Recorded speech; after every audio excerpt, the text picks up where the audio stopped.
It's not just about having one good shot. In tennis, you have to have everything. You've got to start from the bottom and go up. It doesn't just happen overnight. The levels just get harder. Every match is a big match. It's pretty ruthless. You have to win or you go home. Inside top 100, you get into main draw of Grand Slam, and that's where everyone wants to compete. We're trying to be the best we can be. Always trying to prove other people wrong, really. Okay, this will be interesting.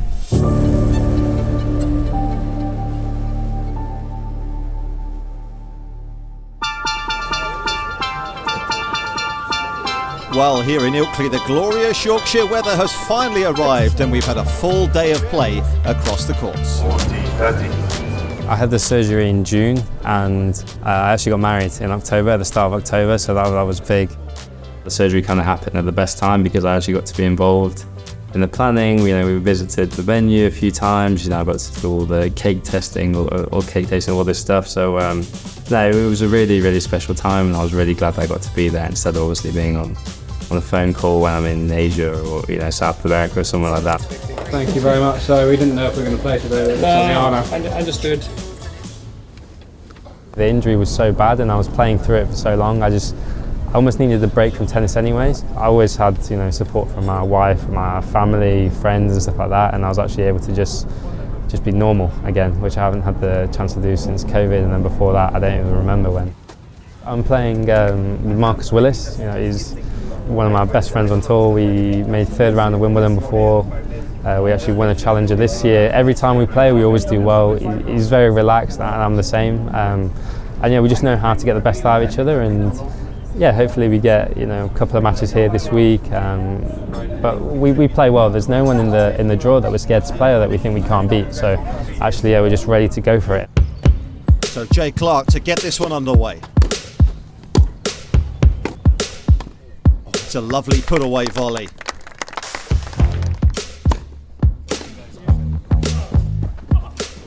That one has just floated long. It's another frustrating misreturn. The pressure's on Clarke and Willis now.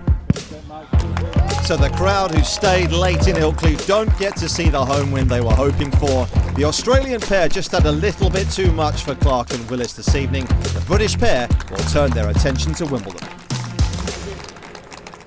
I view tennis very differently now to I was doing before. Very blessed to actually still be playing because I left it so long and it got so bad that I wasn't sure if I'd be able to come back. So the fact that I've managed to win as many matches as I have and just enjoy tennis is definitely giving it like a new look for me. Yeah. It's an exciting morning in the tennis world with the championships at Wimbledon only a fortnight away. This morning the wildcards have been announced. Lily's got a wildcard at Wimbledon. Really? I know, I saw that. She got wildcard for Wimbledon. Look at it. It's Fran Jones. There are major wildcards for Brits Lily Miyazaki and Paul Jubb in the singles, plus Derby's Jay Clarke gets a golden ticket into the qualifying tournament, while Miyazaki will feature again alongside compatriot Emily Appleton in the ladies' doubles draw. A wild card essentially is an opportunity to play a tournament that you don't have the ranking for. Obviously some of the events over the summer, particularly Wimbledon for me, my ranking is not quite high enough yet to be able to get direct acceptance into the event. So a wild card is the way forward for me to be able to play. If you're young, you might get a wild card for experience, or if you're actually on a great run of form, you might get a wild card because you're doing well if you're older. So there's a lot of different ways for people to use the wild cards, and I think it's a great opportunity. Wimbledon as well, being a Grand Slam, the financial opportunity, it helps fund the rest of your year. Which is obviously not what it's all about, but actually when you are trying to travel for the rest of the year, it definitely does help. So yeah, we're very lucky to have those opportunities. Wimbledon have a meeting. It was yesterday, so it's Tuesday, like a couple of weeks before it starts, and we get a text from head of women's tennis Ian Bates, saying either we have or we haven't. So it's a bit of a stressful day. Yeah, it can definitely be stressful because you have to apply for it, and You have to give reasons maybe why you think you deserve it, your current ranking, you know, recent results, that sort of thing, whether it's a development opportunity. Then I think a lot of it, certainly over the grass season, is based on rankings, but also grass season results. And that's why the events leading up to Wimbledon and, you know, are pretty important. Having the opportunity to get a wildcard for qualifying or wildcard for main draw, that's always in the back of the mind, just because you want to play at Wimbledon. I put myself in a really good place. I think I was 190 in the world on the race, which is, the race starts from January the 1st and it ends on December 31st, so it's all the points you get in one calendar year. So I was obviously performing way higher at the time than my current ranking of 300 and something. So yeah, the fact that I got the wild card, it was great. But yeah, I also felt like I earned it. So. It can be pretty stressful sort of waiting because, you know, everyone is good, everyone deserves it in their own way, and a lot of girls had some really good results this summer. So yeah, it was a nerve-wracking few days. It's that time of year again. The ACP Tour has arrived back in London, and there's certainly a lot of excitement around British tennis on the eve of the Cinch Championships. And it's third time lucky for Jack Draper, the new British men's #1 player. He is the Boss Open champion in Stuttgart, his first ATP Tour title. Congrats, Jack. As the new British #1 World Tour made a title, how does it feel to come back to Queen's? Yeah, that feels amazing. I'm really proud of you know, the way things have gone, and I'm very happy to be back here, and it's great to be back on home soil. Hi, I'm Jack Draper. I'm 22 years old and I'm a professional tennis player. Well, I met Paul when I was probably 10 years old. He's a couple years older than me, so he's around 12. And yeah, we had a lot of rivalries tennis-wise when we were growing up, and you know, I'd see him at all the British tournaments around the country, and yeah, we were more competitors back then, I'd say. So we are currently at Queen's, but first round of qualifying day, and yeah, rain delays keeps pushing us back. When he kind of came back from university, you know, I always sort of kept in touch with him while he was there. And then since he came back, we spent a lot of time with each other day to day. I would say then he was kind of a very good friend of mine. I think I said to him, like, at some point, you know, I'd like to, you know, try and get my own place in London, and it'd be cool to, yeah, maybe get a place together, like, you know, rent a place together.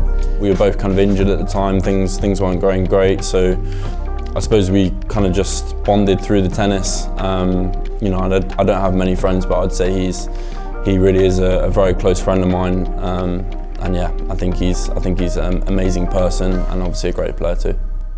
What did he say about me? I want to say. He said that at the start you mothered him a bit. I mothered him. Yeah. Yeah, I would say, like, yeah, he had some growing up to do. And you know, I cared for him. I don't want to like bait him out. Like, I don't want to bait him. But yeah, okay, we'll just keep it. I mothered him a little bit. He's teaching me how to cook. He's teaching me how to do this. He's teaching me how to do that. He's really mothering me. As time went along, he became more mature and independent, and I'm proud of him. That's what I'll say. We like a little romantic movie night for sure.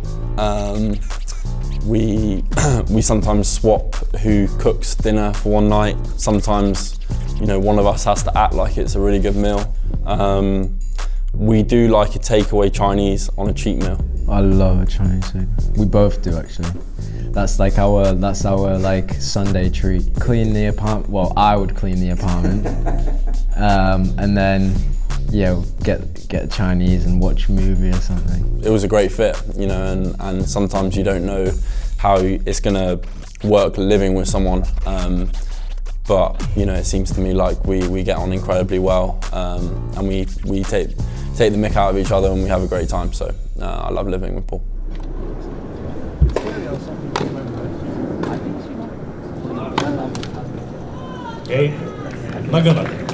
New balls, please. Well, with the rain delay, they had a long wait ahead of this one. It's the American has found his game the quickest, though. Paul Jubb seems to be struggling to find his feet. The main difference in the ATPs is you're coming across higher ranked players earlier on in the draws. You might not have as many matches. Generally, the level's higher earlier on in the draw, and so you've got to adjust to the higher level, basically.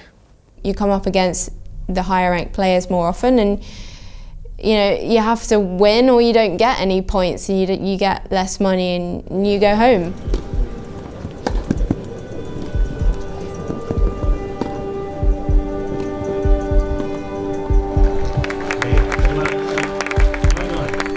With someone you're incredibly close to, a lot of it, especially if you're a guy, is kind of taking the mick out of each other and banter and not being serious. But obviously, if one of us had a bad day, or there's something to talk about, or something's not quite right, or there's a challenge, or something's on the other person's mind, I think we know each other well enough as well to sense that.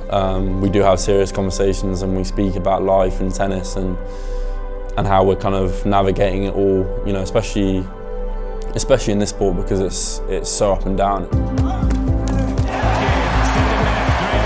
That is the biggest win of Jack Draper's career. The Wimbledon champion, the defending champion at Queen's, is out. That is a very important moment in his career. A joyous, jubilant jump, and no wonder. His first ever victory against the top 20 player, the win of his life. The Brazilian is through. A monumental effort from 2 sets to love down against the wildcard Briton Paul Jubb.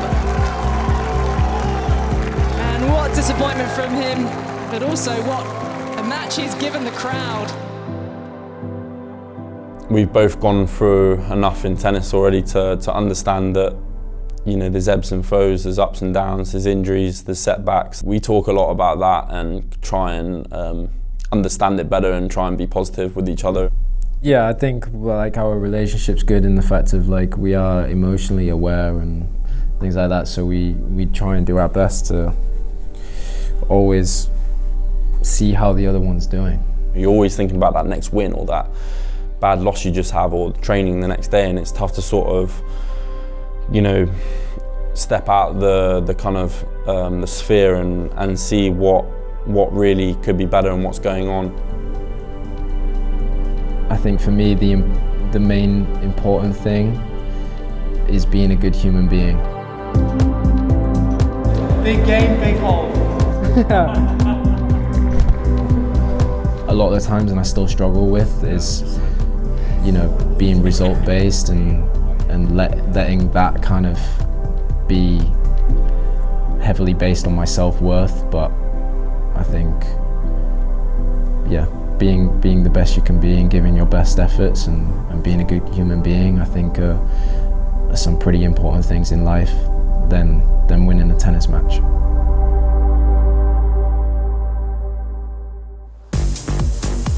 Well, the British summer of tennis is in full flow, and this week sees the WTA Tour head to Birmingham. Two-time Grand Slam champion Jelena Ostapenko leads the lineup, and as a former quarter-finalist... We are in no, we're not in Nottingham. We're in Birmingham, and not much has gone on. We are just waiting because it's raining. It's pretty boring. There can be a lot of dead time anyway, so when it rains it just extends the day. So I just try and keep myself busy with some studying. So I'm studying business enterprise in sport.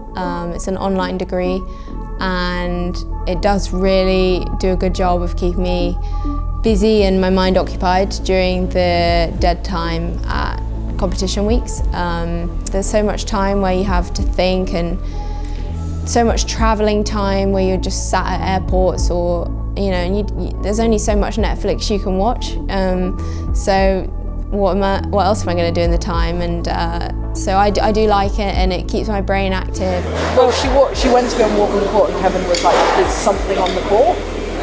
Right? Didn't say, no, exactly. You didn't say what. I think all tennis players are pretty adaptable, so we can make the best out of a quick change or whatever in a situation, but it's not easy with eating and stuff. We have to continuously like eat and be ready for whenever we're going to play, and so sometimes you end up eating probably triple the amount you would want to eat in a match day just because it keeps getting pushed back. So I would say that's the hardest part for me, at least.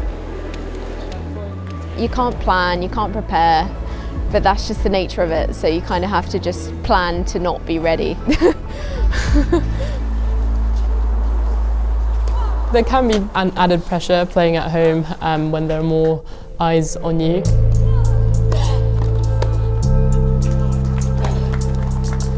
Well, that's just too good from Avanesian, and she takes the opening set 6-3. I actually, from a personal point of view, I think I feel more pressure in the weeks leading up to the grass season than I do once it actually starts. And so in the build-up, I get sort of nervous, excited, and start to really look forward to it and what it might be able to bring for me and how I'm going to perform. And then once it starts, I'm able to sort of settle down, find my feet, and really just focus on my tennis and performing to the best of my ability. Of course, you want to do well when the LTA, give you a chance to compete in a tournament that otherwise you wouldn't be able to do. And so I think it is a matter of sort of calming those nerves and that feeling of pressure and just focusing on yourself, because at the end of the day, it is only really self-pressure, because there isn't really any external pressure put on you. Match point. That flies long, and Elina Avanesian will progress not to be for Emily Appleton today. You have to learn to lose. That's the bottom line in this game. It's a difficult game. No other sports lose as much as we do. We face failure a lot, pretty much every week, and to be able to come back from that feeling of failure quickly, we have to learn from it so that we try and avoid it the next week.